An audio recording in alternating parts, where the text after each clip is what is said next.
Klik dulu tombol subscribe, jangan lupa nyalakan loncengnya supaya gak ketinggalan updatean selanjutnya.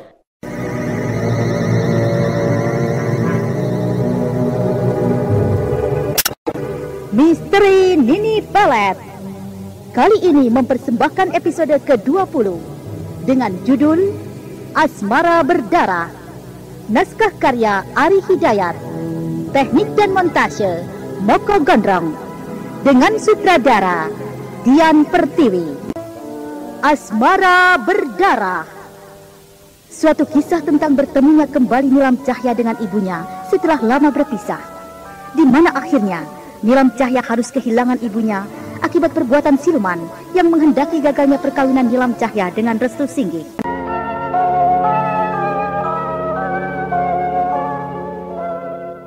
Dalam seri yang ke-20 ini didukung oleh Bambang Ciger sebagai Restu Singgih, Hana Pertiwi sebagai Nilam Cahya, Novia Mandagi sebagai Nyai Imas, Eni Budiono sebagai Endang Laras, Sunaryo sebagai Amang Ula, dan Indrawati sebagai Bibi Sarbini. Pengantar cerita Eli Kusuma.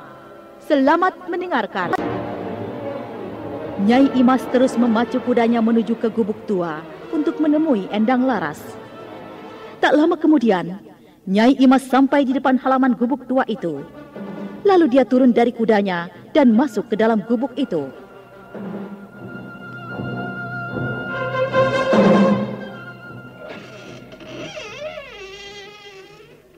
Nilam, Sarbini, apakah itu kalian yang datang?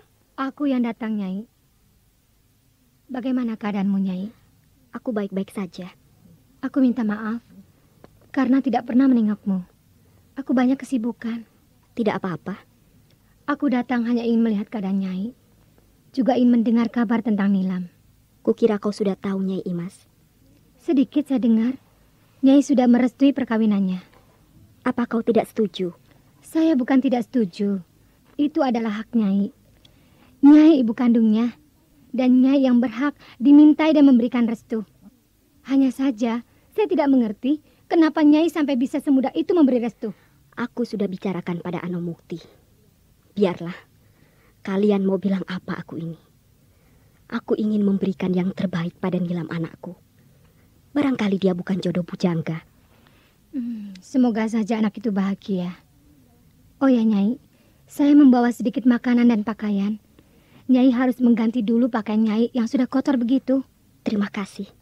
Kau merepotkan saja. Bukankah ini sudah suatu kewajibanku? Almarhum suami Nyai, juga suami saya. Ayolah Nyai. Biar saja.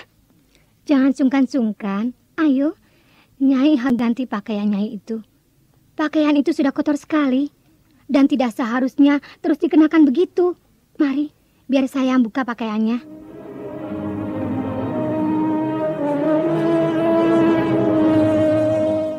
Semula Endang Laras merasa ragu, tetapi Nyai Imas seperti setengah memaksa. Dia langsung membuka dan mengganti pakaian Endang Laras dengan yang baru. Dan pada saat itulah, Nyai Imas tidak membuang kesempatannya. Dia mencabut beberapa lembar rambut Endang Laras. Dan selanjutnya, kukutannya dengan cepat menggores leher Endang Laras. Wanita buta itu menjerit kecil karena menahan sakit. Aduh.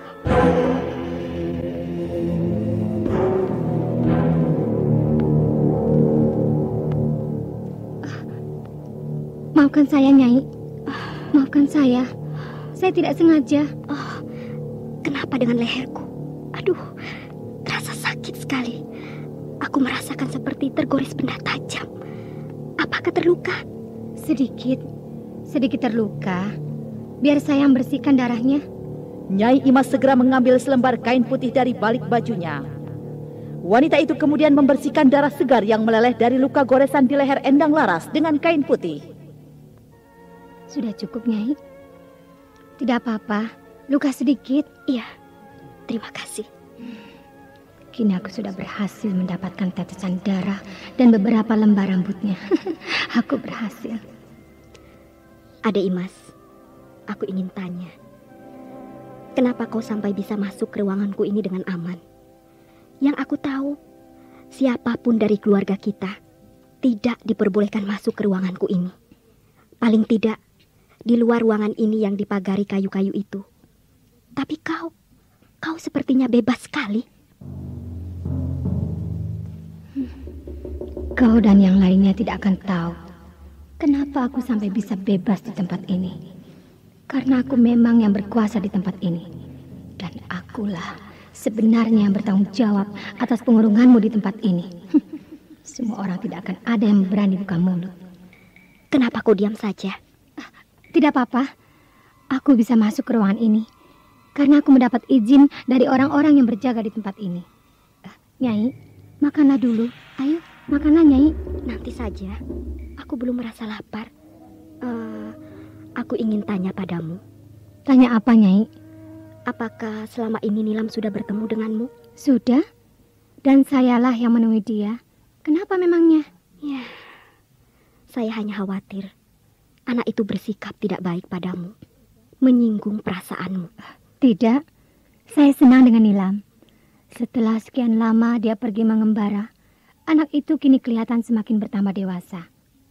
Pikirannya, sikapnya, Nilam memang agak lain dengan teman-teman gadis di kampungnya ini. Itulah kenapa saya menginginkan dia untuk cepat-cepat mempunyai suami. Saya ingin anak itu bisa menentukan masa depannya sendiri. Mau apa lagi? Biar hidupnya lebih terampil mengasuh anak-anaknya. Nyai lah yang lebih berhak memberikan nasihat-nasihat pada Nilam. Kalau dengan saya, apalah artinya seorang ibu tiri, sementara ibu kandungnya masih ada di matanya sendiri. Adik Imas juga ibunya, meskipun ibu tiri.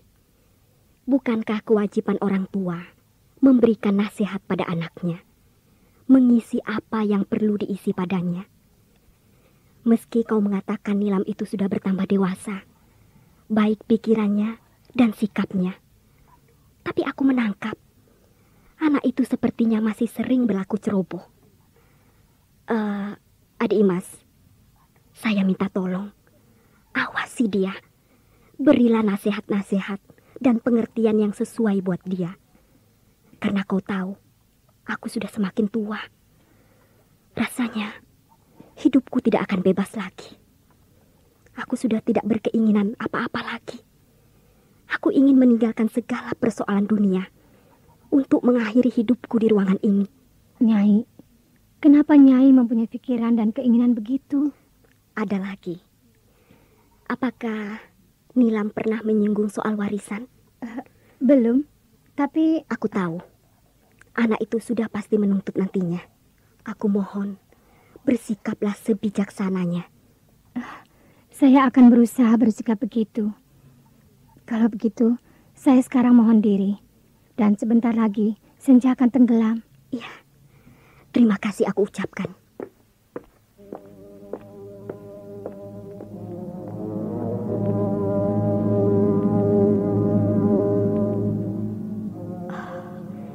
Nyai Imas, aku tahu apa yang selama ini terpendam dalam hatimu. Kau ingin menguasai warisan almarhum suamiku. Tapi sedikit pun aku tidak pernah memikirkan persoalan itu. Tapi aku khawatir dengan Nilam. Anak itu tidak bisa membuang hak-haknya begitu saja tanpa alasan yang benar. Karena Nilam juga sepertinya menyimpan dendam pada ibu tirinya itu. Mudah-mudahan tidak terjadi apa-apa.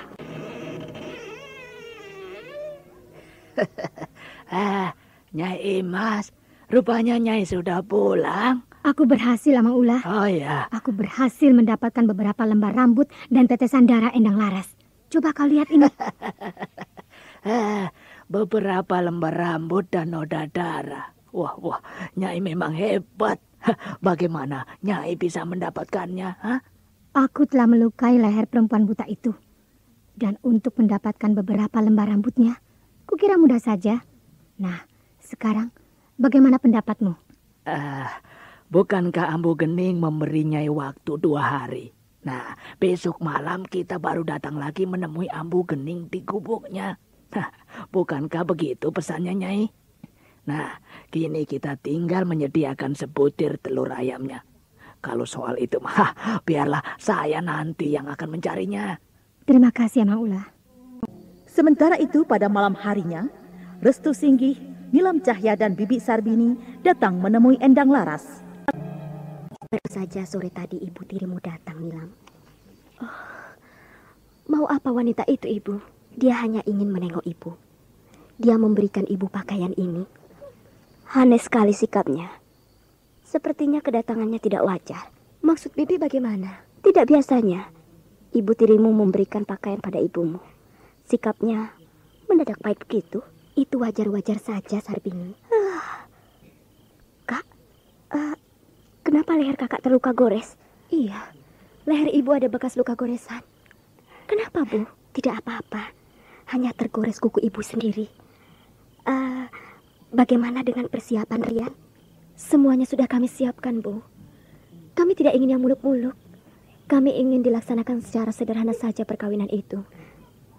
Bagaimana dengan Nak Restu sendiri?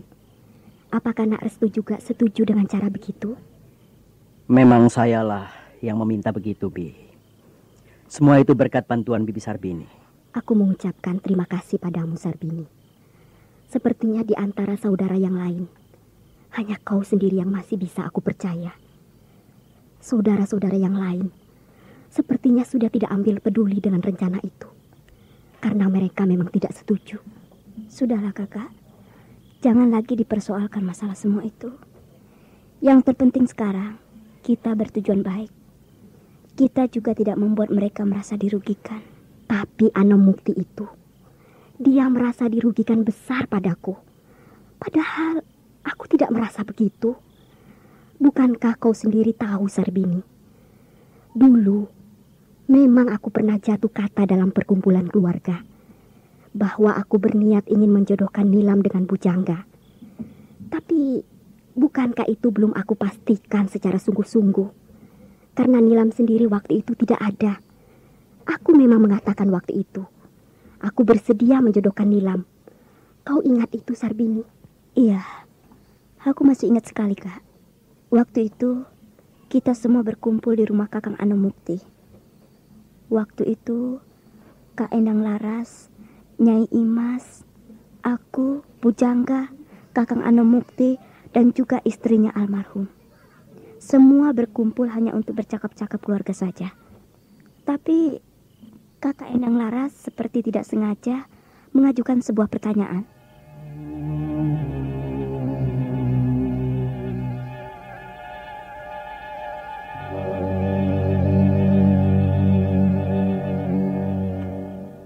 Saudara-saudaraku, dalam kesempatan perkumpulan keluarga ini, tidak ada salahnya kalau aku menyampaikan sesuatu pada kalian semua. Kau Anomukti, Sarbini, Nyai Imas, dan juga kau Bujangga. Semua sudah tahu kalau sampai saat ini anakku Nilam Cahya belum juga ada kabar beritanya. Setelah kepergiannya meninggalkan kampungnya ini untuk mengembara. Tapi tidak ada salahnya kalau aku ingin melemparkan masalah pada kalian semua. Begini, kita semua sudah mengerti dan tahu kalau Bujangga dan Nilam kini sudah sama-sama dewasa. Aku berniat ingin menjodohkan mereka. Itu pun kalau kalian sepakat dengan keinginanku itu. Tapi sebelumnya juga, kalian semua harus ingat bahwa masalah ini belum pasti. Karena Nilam sendiri belum tahu. Jadi, jangan dijadikan pegangan kuat. Ya, kalau memang jodoh, tidak ada salahnya. Aku di sini hanyalah menyampaikan saja. Yang Maha Kuasa yang nanti menentukan.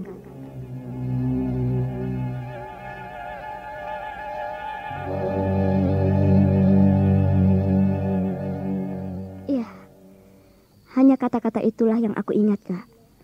Dan waktu itu kami semua menyepakatinya, kan?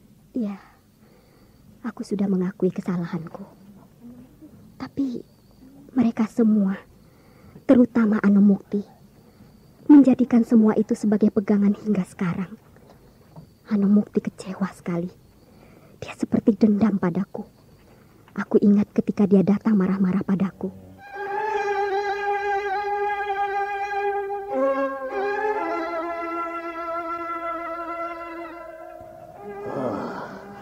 Aku kecewa sekali.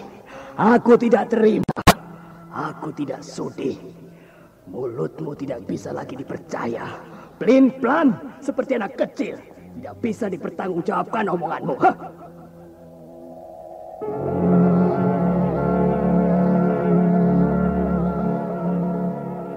Begitulah omongannya. Dia marah sekali padaku. Aku jadi khawatir sekali. Sikapnya kini menjadi lain. Aku tahu dia kecewa karena Bujangga gagal dikawinkan dengan Nilam. Sudahlah, Kak. Tak ada lagi yang dipersoalkan. Bukankah sudah saya katakan, yang penting tujuan kita baik. Sekarang ini kami hanya memikirkanmu, Kak Endang. Bagaimana kakak bisa keluar dari tempat ini? Benar, Ibu. Ibu harus keluar dari sini.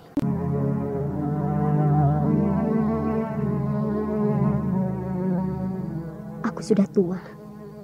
Aku sudah lelah menjalani segala dalam hidup. Kalian jangan lagi memikirkan keadaanku. Aku sudah merasa bahagia. Jika kalian semua bahagia dan damai, biarlah aku menghabiskan sisa-sisa hidupku di tempat ini. Kepadamu, Nak Restu, jagalah Nilam dengan baik. Hiduplah kalian rukun dan damai. Ibu, saya akan berusaha menjadi suami yang baik dan menjadi bapa dari anak-anak kami nanti.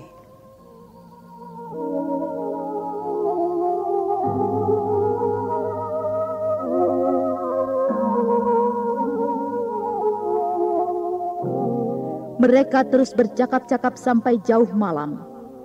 Sementara pada malam besoknya, sesuai dengan rencananya, Nyai Imas dan Amang Ula yang sudah menyiapkan segala persyaratan yang diminta Ambu Gening, malam itu juga berangkat menemui Ambu Gening, dukun tua yang tinggal di hutan belantara.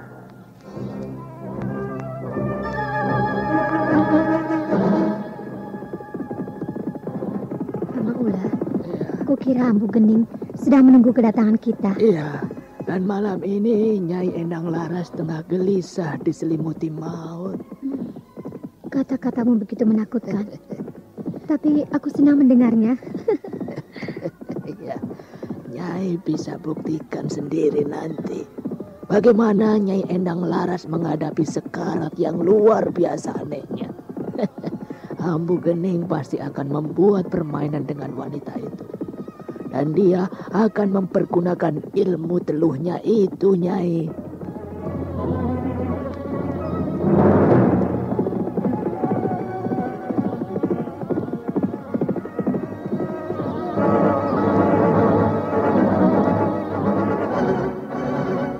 Mereka terus memacu kudanya dengan cepat. Dan menjelang tengah malam, mereka sampai di gubuk Ambu Gening.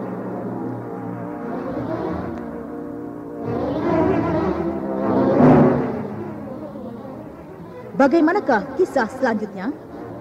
Nah, saudara pendengar, ikutilah lanjutan serial misteri Nini Pelet yang dipersembahkan oleh PT dan Kos Laboratoris Indonesia di radio kesayangan Anda. Sampai jumpa.